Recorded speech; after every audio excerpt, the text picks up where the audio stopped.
ഉപനയന ചാനലിലേക്ക് എല്ലാവർക്കും സ്വാഗതം. ഞങ്ങളുടെ ചാനൽ സബ്സ്ക്രൈബ് ചെയ്യുക, ഷെയർ ചെയ്യുക. എല്ലാവർക്കും ഉപനയന ചാനലിലേക്ക് സ്വാഗതം. നിങ്ങളുടെ കൂടെ ചാനലാണ്, സബ്സ്ക്രൈബ് ചെയ്യുക, ഷെയർ ചെയ്യുക. ഇന്ന് വിഷുഫലം കാർത്തിക നക്ഷത്രത്തെ പറ്റിയാണ് പറയുന്നത്. അടുത്ത മേടവിഷു വരെ എന്ന് പറയുമ്പോൾ ഈ വിഷു മുതൽ അടുത്ത വിഷു വരെ കാർത്തിക നക്ഷത്രത്തിന് ഏതൊക്കെ മാസം ഏതൊക്കെ ദിവസങ്ങൾ കൂടുതൽ അനുകൂലമായിരിക്കും, ഭാഗ്യങ്ങളുണ്ടാകും, ഇതാ പറയുന്നത്. കാർത്തിക നക്ഷത്രത്തെ സംബന്ധിച്ച് 2 കൂറിലായിട്ടാണ് ഈ കാർത്തിക നക്ഷത്രം ജനിക്കുന്നത്. അതിൽ തന്നെ മേടക്കൂറിലായിട്ട് ഒരു നക്ഷത്രം 4 പാദമാണ്, 60 നാഴിക. ആദ്യത്തെ 15 നാഴിക കാർത്തിക നക്ഷത്രം ചൊവ്വയുടെ സ്വക്ഷേത്രം ആയിരിക്കുന്ന, ശനിയുടെ നീചരാശിയായിരിക്കുന്ന മേടം രാശിയിലാണ് ചന്ദ്രൻ സ്ഥിതി ചെയ്യുന്നത്. അത് കഴിഞ്ഞ് ശുക്രൻ്റെ സ്വക്ഷേത്രമായിരിക്കുന്ന ഇടവം രാശിയിലേക്ക് മാറും.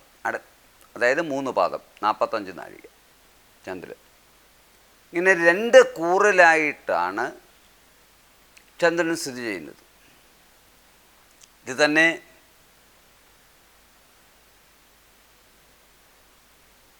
ഈ വർഷം വിഷുസംക്രമം മീനശനി ഇടവ വ്യാഴം കൊല്ലവർഷം 1200 ആണ്ട് മേടമാസം, അതായത് ഏപ്രിൽ മാസം 14 തീയതി 2025 വിഷുസംക്രമം തിങ്കളാഴ്ച. ഉദയത്തിന് മുൻപ് 7 നാഴിക 25 വിനാഴിക, അതായത് പുലർച്ചെ 3 മണി 21 മിനിറ്റിന് ബ്രാഹ്മമുഹൂർത്തത്തിൽ ആണ് സരസ്വതിയാമോനകം. ചോതി നക്ഷത്രത്തിലാണ്, അതായത് തുലാക്കൂറിലാണ് വിഷു സംക്രമം സംഭവിക്കുന്നത്. വിഷു സംക്രമം എന്ന് പറയുമ്പോൾ മേടം രാശിയിലേക്ക് സൂര്യൻ എത്തപ്പെടുന്നു. സൂര്യനെ സംബന്ധിച്ച് സൂര്യൻ്റെ ഉച്ചരാശിയും കൂടെയാണ് മേടം രാശി.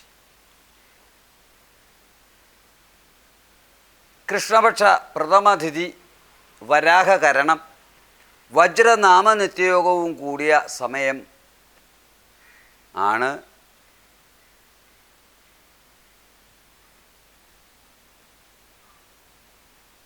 കുംഭം രാശി ലഗ്ന സമയവും കൂടിയ സമയത്താണ് ഈ വിഷു സംക്രമം നടക്കുന്നത്.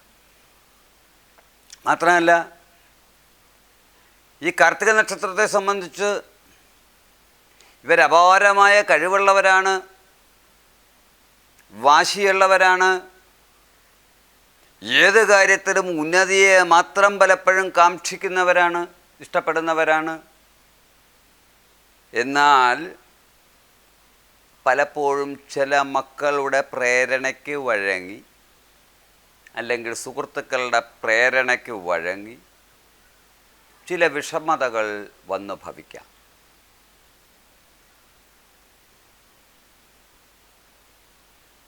കൂടാതെ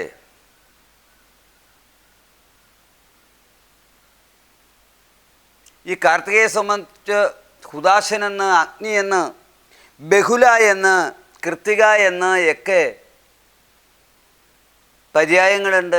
ഞാൻ പര്യായങ്ങൾ പറയുന്നത് ജ്യോതിഷ ഗ്രന്ഥങ്ങളിലൊക്കെ തന്നെ ഇതേപോലെയുള്ള പര്യായങ്ങളാണ് എഴുതപ്പെട്ടിട്ടുള്ളത്.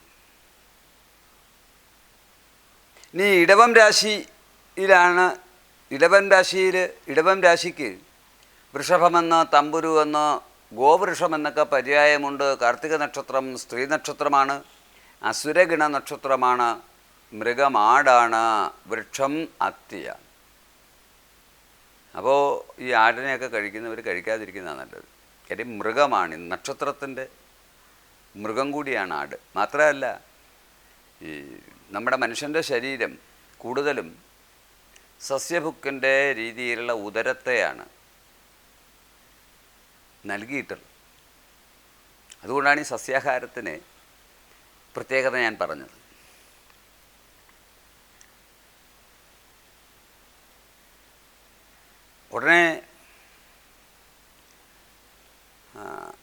ഒരാൾ എന്നോട് ചോദിച്ചു, തിരുമേനി അതായത് പഞ്ചപ്രാണൻ ആണ് എല്ലാ ജീവജാലങ്ങളുടെയും ജീവികളുടെയും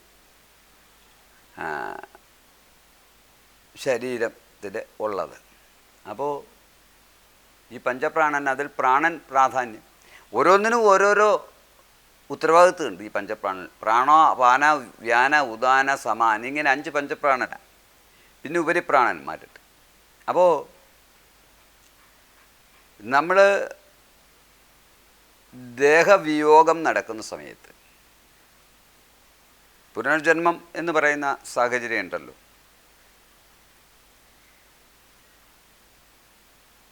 നമ്മുടെ ശരീരത്തിൽ ഒരു പ്രത്യേക ഇതുണ്ടാവും ശരീരത്തിൽ. ഇപ്പം ഇത് നമ്മുടെ ബ്ലഡിൽ ഒക്കെ അടിഞ്ഞു പോകും, ബ്ലഡിലെ മാംസത്തിലൊക്കെ. അപ്പോൾ അത് നമ്മുടെ ജീവിതത്തെ ബാധിക്കാതിരിക്കണം. അതിനെപ്പറ്റി ഞാൻ കൂടുതൽ പറയുന്നില്ല, പറഞ്ഞാൽ ചിലർക്കൊക്കെ അത്ര ഇഷ്ടപ്പെടില്ല. എങ്ങനെയുണ്ട്, ചലനശേഷിയുള്ളവരും ചലനശേഷി ഇല്ലാത്തവരുമായിട്ടുള്ള ഇതുണ്ട് അല്ലേ. ജീവജാലങ്ങൾ മിക്കവാറും എല്ലാവരും ചലനശേഷിയുള്ളതാണ്, ചലിക്കും ഇല്ലേ, ഇങ്ങോട്ടും ഇങ്ങോട്ടും സഞ്ചരിക്കും ഇല്ലേ. എന്നാൽ സസ്യങ്ങൾ അധികം സഞ്ചാരം ഉള്ളവരല്ല, അവർ നമ്മൾ നടുന്നിടത്ത് തന്നെ വളരുന്നു. എന്നിട്ട് അവർ കാർബൺ ഡൈ ഓക്സിജനെ സ്വീകരിച്ചിട്ട് ഓക്സിജനെ പുറത്തുവിടും. അതാ പ്രത്യേകത. മനുഷ്യരാണെങ്കിലോ ജീവജാലങ്ങൾ ഓക്സിജനെ സ്വീകരിച്ചിട്ട് കാർബൺ ഡൈ ഓക്സിജനെ പുറത്തുവിടും. അപ്പോൾ ഇത് പരസ്പര പൂരിതങ്ങളാണ്. ഈ കാർത്തിക നക്ഷത്രം ഈ ശ്രീനക്ഷത്രമാണെന്ന് പറഞ്ഞു, അസുരഗണമാണെന്ന് പറഞ്ഞു, മൃഗം ആടാണെന്ന് പറഞ്ഞു, വൃക്ഷം അത്തിയാണെന്ന് പറഞ്ഞു. അപ്പോൾ അത്തി ഒന്നും നശിപ്പിക്കുന്നത് അനുകൂലമല്ല.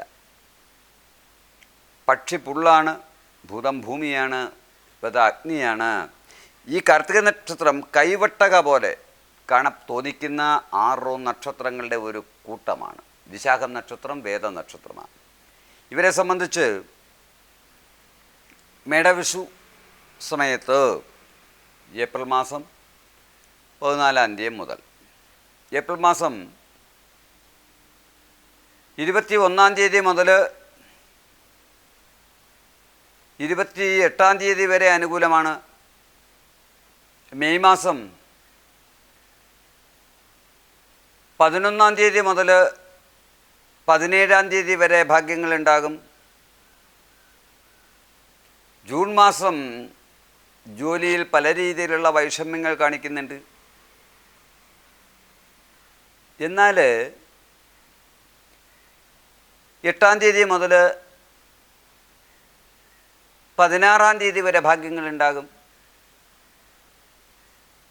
ജൂലൈ മാസം 19 തീയതി മുതൽ 29 തീയതി വരെ ഭാഗ്യങ്ങളുണ്ടാകും.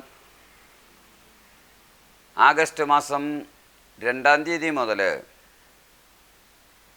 13 തീയതി വരെ ഭാഗ്യങ്ങളുണ്ടാകും. സെപ്റ്റംബർ മാസം 4 തീയതി മുതൽ 13 തീയതി വരെ ഭാഗ്യങ്ങളുണ്ടാകും.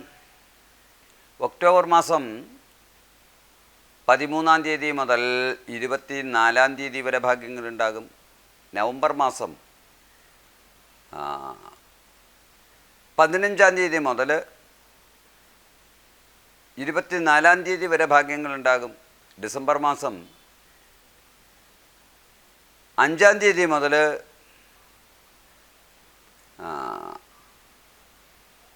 17 തീയതി വരെ ഭാഗ്യങ്ങളുണ്ടാകും. ഇവർ പരിഹാരാർത്ഥം ചെയ്യേണ്ടത്, പിന്നെ ഇവരെ സംബന്ധിച്ച് പറയുമ്പോൾ ഈ ശനിമാറ്റത്തോടു കൂടി മേടക്കൂറിലെ കാർത്തികക്കാർക്ക് 7 ശനി ആരംഭിക്കുകയാണ്.